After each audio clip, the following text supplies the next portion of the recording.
The honourable member for Calgary Foothills. Thank you, Mr. Speaker.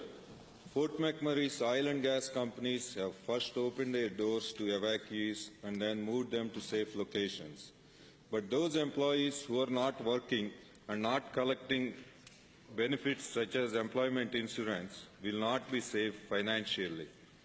What is being done to ensure that those who are not covered by EI, such as PSAs, personal service agreement contractors, are still being looked after in their time of need? Minister of Municipal Affairs.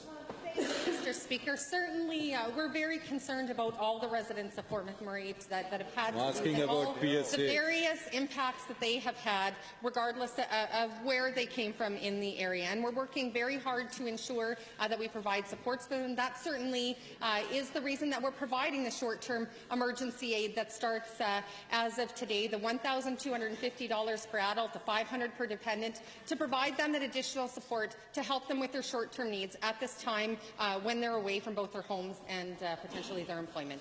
First supplemental. Mr. Speaker, I asked about PSAs and it was not answered. Anyway, given that economists predict Alberta's unemployment rate could hit 15% because of the disruption from this fire, and given that Fort McMurray's oilfield companies employs tens of thousands of people from across Canada, and that these people, my former colleagues, Mr. Speaker, are eager to return to work and are crucial to resuming oil sands production, can the Minister tell us what's being done to expedite the process of getting people back to work? Minister of Energy.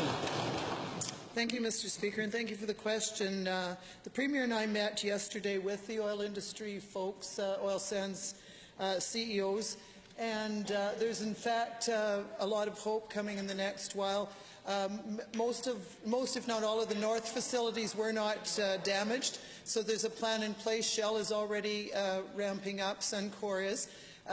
We believe the facilities in the south were also not damaged, but we need to assure that once the hot spots are taken care of.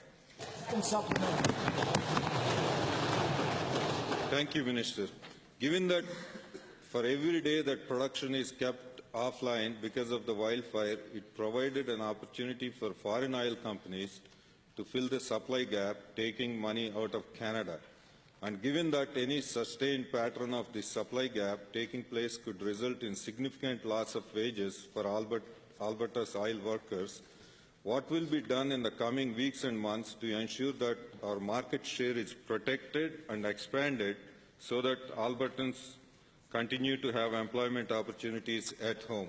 The Honourable Minister of Energy. Thank you, Mr. Speaker. Again, when we met with our industry partners yesterday, they have a plan to get production back in as quickly as possible. We were fortunate that much of the infrastructure was not hurt. The pipelines are just being inspected to make sure there are no ruptures anywhere. And once most of that work has gone on, the AR is working with each individual company to get them online in an organized fashion, and many will be on in the next few days.